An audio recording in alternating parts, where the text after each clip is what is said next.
Today is all about showing you can do this. As a person who works a full-time job that's got to be at work by 8 o'clock a.m. each and every morning, sometimes 6 and 7 mornings a week. It's hard work, but to feed your family, you can be a full-time homesteader and also work a full-time job. Watch today how we streamline our farm and try to make it as easy as possible. Something that takes sometimes an hour, hour and a half. So that means you got to prep for it and get ready for it and plan for the day before to make sure you have time to do it. Do this for your family, knowing that the food shortage is coming, knowing that you need to be sustainable. This is how we do it. Sleepless days and nights, we just need a little more, just a little time. Today is an absolute beautiful morning. We were actually supposed to get rain yesterday and we didn't. However, we got the coolness from the cool front. So that was two good things. I wish we'd got a little rain because our fields need it from when we planted grass. We're actually gonna be doing some normal chores today and getting everything fed. We'll show you what we do with the chickens every day. I'll show you what we do with the cows every day and the pigs every day. Seeing just normal daily maintenance we do. You saw us milking or start of a process of milking our last video.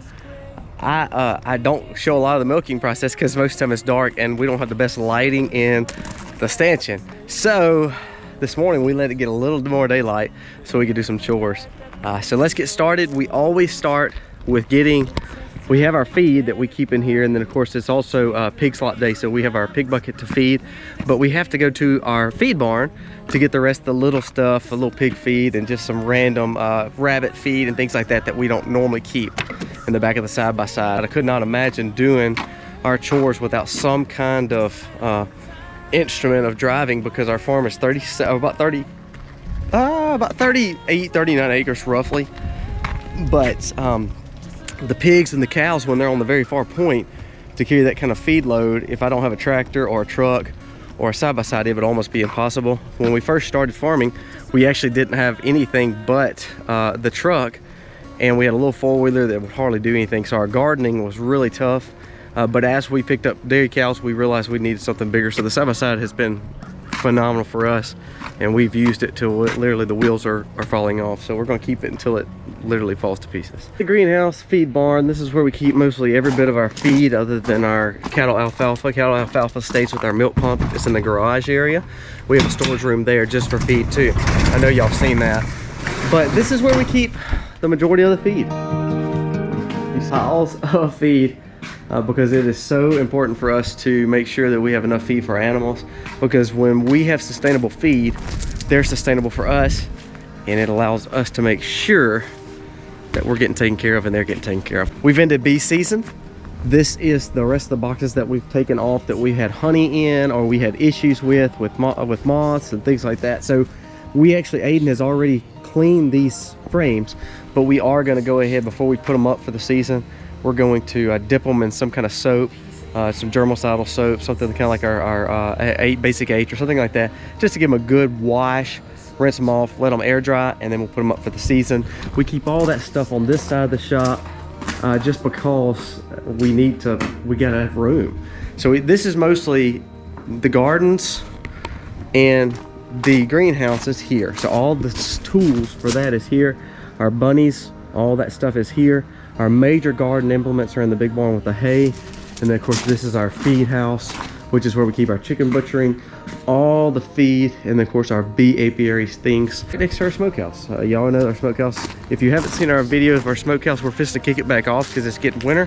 So you will see us smoking some hams for Thanksgiving, some turkeys for Thanksgiving, and also getting ready for a butcher. We have a hog that we're going to be butchering, so we will be doing the cuts off it and smoking a lot of it too. Love this smokehouse, love the smell of the smokehouse. It reminds me of winter, Thanksgiving, Christmas.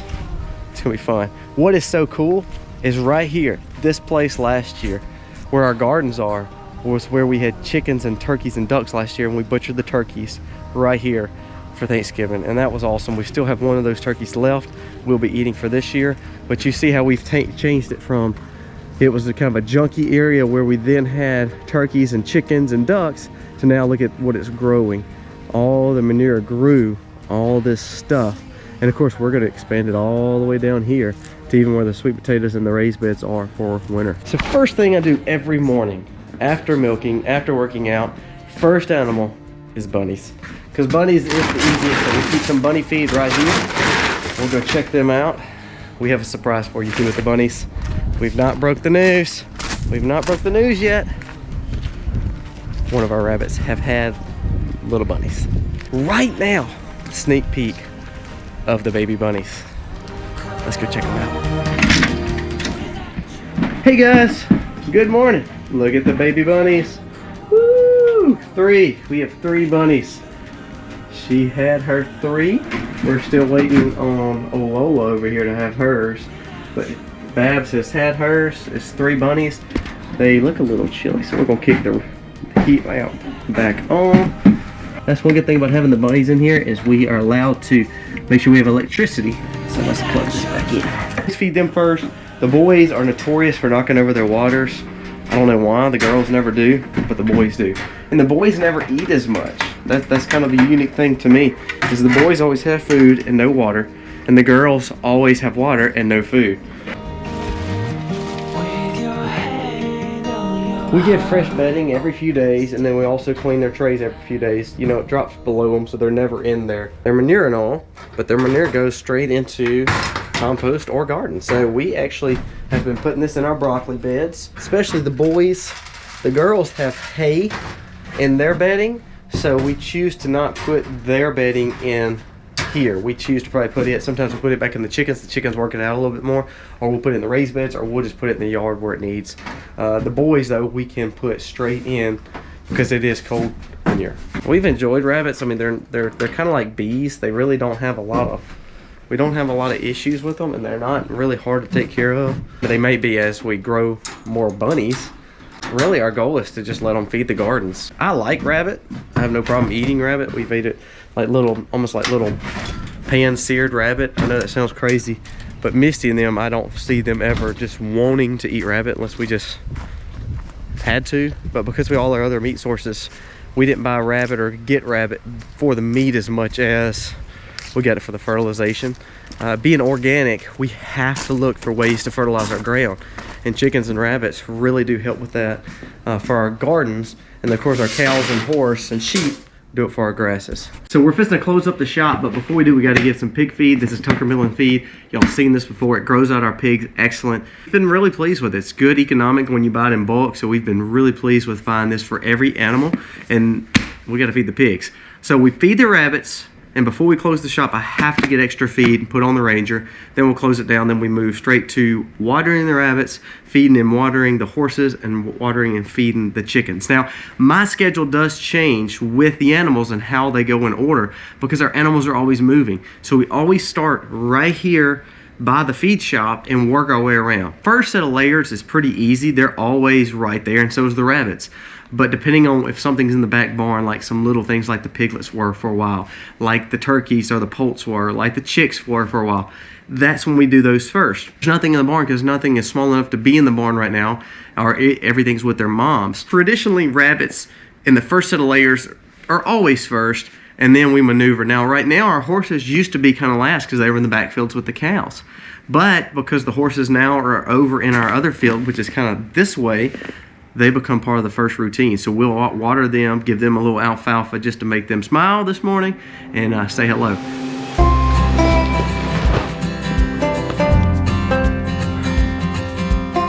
When you work a full-time job like I do, streamlining your farm chores are very important. So we load everything in the back of our Ranger with all the buckets that we're needing. So that way it helps me get things done. Traditionally, chores used to take Aiden around 2 hours. And again, he was a high school kid, so he may have not been going as quick as possible. But for me, I need to make sure that milking takes me about 30 to 40 minutes, that working out takes about 20 or 30 minutes, and then farm chores takes me about an hour, hour and a half in the mornings. If it goes past that, it really puts me behind. So I really make sure I have all the feed that I need, all the nutritional items I need, such if I'm doing basic H or apple cider vinegar or minerals, all that stuff I get on the Ranger probably the day before, just to make sure everything's done. Also water, filling up waters is a big deal for big animals. So that does take a long time. So if I know we're feeding animals but we're also needing to fill up waters for our cows, horses, or pigs because they're bigger buckets, we may stop, fill one of those up as we're feeding the rest of the animals to help streamline it. If you know and you work and then also on a farm, you have to make sure you're doing everything you can to streamline your farm. While we're right here, I want you to see our greenhouse and how awesome it's doing. We have already taken up some sweet potatoes, and we have one more bed to do. So I'm gonna show you the sweet potatoes from the first little bed. Boom. Feed them in here because this is the hottest spot. It also has some dry heat but have some moisture, and that's how we're curing our sweet potatoes out. It's not as hot as I would want it in here, but I think it will do what it needs to do, especially staying dry and getting a really good sun but really good humidity. We have a little heater that's pushing just a little heat on them to help dry those skins and cure them out. Look at these tomatoes that me and Miss Mac have planted. All of the fall and winter tomatoes are doing great in the greenhouse. Look at the buds coming out. Don't let anybody tell you you're too busy to farm, that you can't do this with a full-time job. We have 6 kids in Misty homeschools. I work a full-time job working usually anywhere from 55 to 60 hours a week and then sometimes weekends. And we're able to grow our own food. So make sure that you are trying all that you can to do that. And medicinally, we're growing things. We are growing a lot of herbs. We're growing a lot of aloe. We're always making sure that not only are we growing food, we're growing safety items for us to help us be more healthy.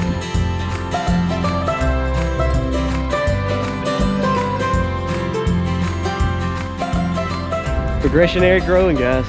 As you saw, we have baby lettuce, but right in front we have big lettuce. Right here we've already dug the sweet potatoes up like you just saw, but this one we've got to dig up. Always doing progressionary growing.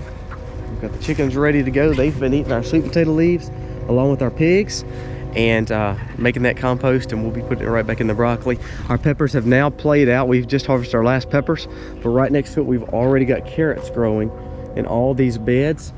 See some more lettuce over here. This is going to be another onion bed, another lettuce bed over there. Rabbits water done, the chickens water and feed, and then we'll push this hose all the way back over there to the barn to where the horses are. Benefits on the rabbits. So if you decide to have a meat source that's pretty economic, rabbits are pretty economic. So if you're thinking about getting rabbits for the fertilization, remember dual purpose rabbits are good because you can keep them in something so small as just a little shelter, a little garage, and they are a great meat source. They grow quick, they produce quick. So not that we are getting them for that, but we can utilize them for that. And I think that's another great way to say, if we had to, we have rabbits for a meat source because it's pretty economic to grow rabbits. I'm coming home. Leave open the A lot of times people ask us, how do you raise chickens? Free range or in a cage?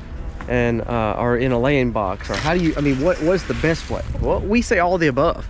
We raise chickens several different ways. You have to find your purpose for your chickens. So these purpose for these chickens are twofold. They are egg layers. So we like them laying in one spot where our kids can come out and harvest the eggs after they lay. But then also they are compost makers. Here, we're always feeding them.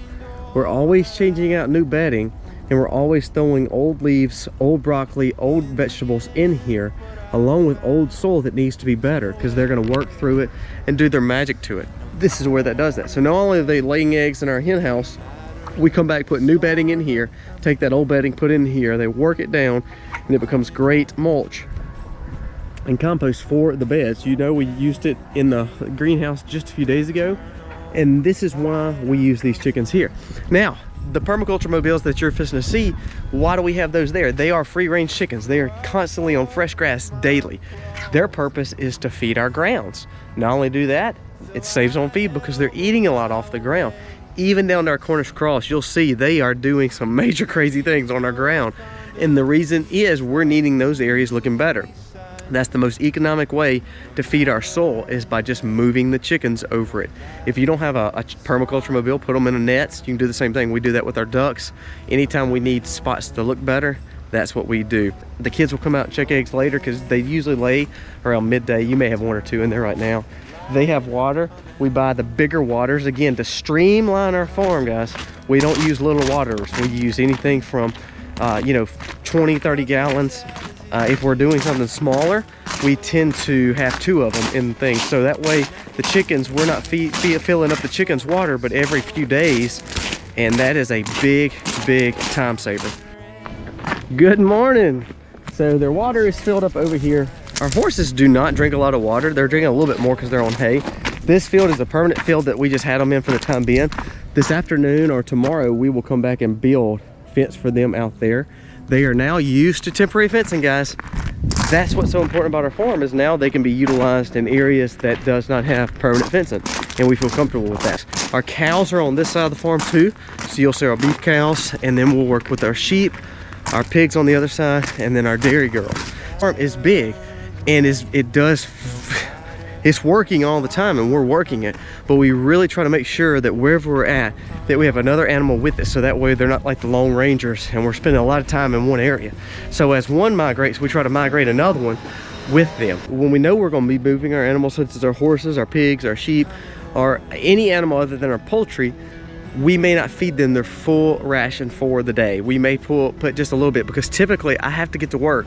So therefore, a lot of times when we're moving animals, even in the winter, when it's getting dark soon, or even when I have a lot of other chores to do in the afternoon, like today we have hay, when I know I've got to move horses, I may not give them as much alfalfa, because again, our goal is to make sure they're ready to move and move to that next fresh grass or that next fresh area. Tend to feed and do maintenance chores in the morning, and then work towards doing all the main maneuvering in the afternoon. But if we know we're going to maneuver in the afternoon, we may not feed as much in the morning, so we're not wasting food, and also it keeps them hungry to where they'll want to move to the next area.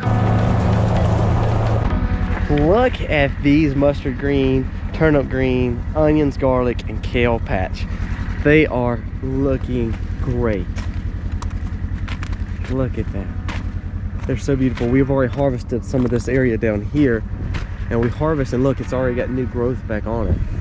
Look at this turnip green patch. That's kale. These are all onions right here, and then there's a little piece of garlic because we ran out of room over at the other spot. I see Jennings has been out here and left his boots behind. Water's on in the well house, so it is filling up for the cows right now. I see it sitting in their bucket. Cows are always going to drink the most water on farm, so therefore they have the biggest water. So while we feed all the little animals and get them all moved around, all that good stuff, the cows are getting watered.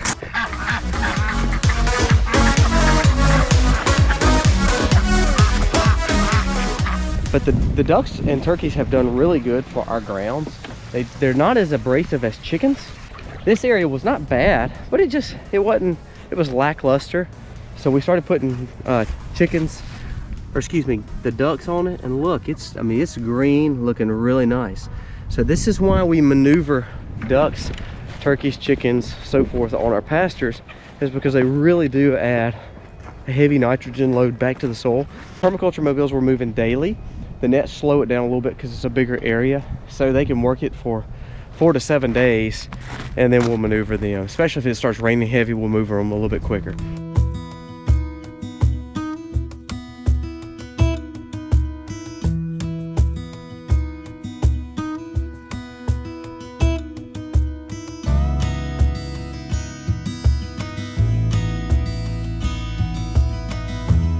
That's where they were. Now they're on fresh grass.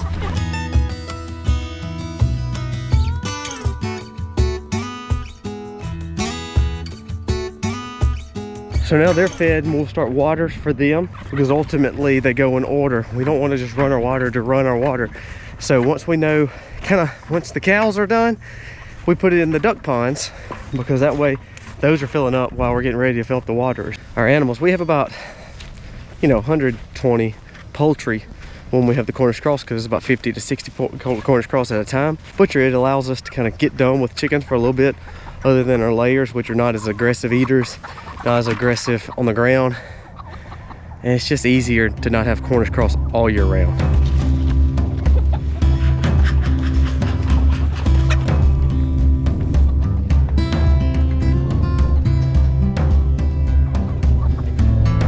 Fresh grass daily.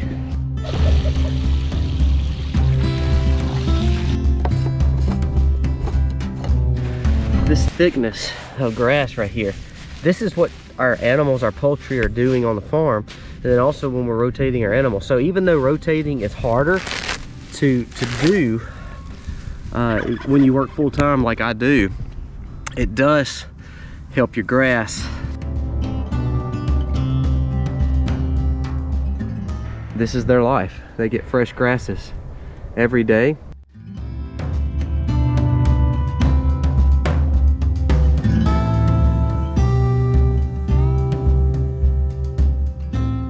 She is supposed to have a baby. That's Daisy. I'm thinking by the end of the year or maybe in early January. So make sure to see if she's gonna lamb just one lamb or two. Filling up the water for the dairy paddock right here where they're at, they need to be moved. The grass is pretty much done. They do have some hay, and that's why we have not moved them yet. They really need to move to where the dairy stanchion is, but their hay is pretty much kind of piled up and it's gonna be hard to move. I hate to waste it. If they don't eat it all, of course we can spread it kind of where their manure is, and it'd be good behavior seed for next year. But we want to kind of give them 1 or 2 more days here to kind of finish off that hay before we move them to another area. They're not eating really any grass in this area. However, they get alfalfa every morning when they're getting milked. So they really are not going hungry. You can see she's a fatty. I mean, she's not even pregnant. And as a dairy cow, she probably is a good, oh gosh, she's big. Them to stay maybe 1 more day. So we're filling up their waters, and then we will maneuver them to the dairy stanchion area.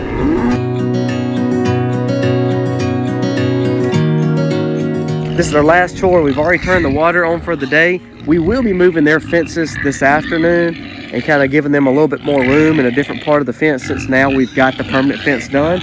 But this morning, again, like I told you, we feed in the morning, do maintenance in the morning, and then we'll worry about maneuvering animals in the afternoon. So let's get the American guinea hog taken care of because they're going crazy. Then we'll go to the commercial hogs in the barn, and this afternoon we've got to turn around and let them out into their new fence. So we'll do that this afternoon. I don't know if you'll see that on this video. You may see it on the next one. Remember, you can do this. You can own a farm and also work a full-time job. Do not be discouraged. I hope this helps. Please know we are a fully sustainable meat source, and also probably 80% of our vegetables are on farm. And it's hard work. Gosh, it's hard work. Me and Misty go to bed tired every day. But it is rewarding to grow our family, to grow this farm together. Even with the full-time job, you can do it. God bless, guys. Happy homesteading, y'all.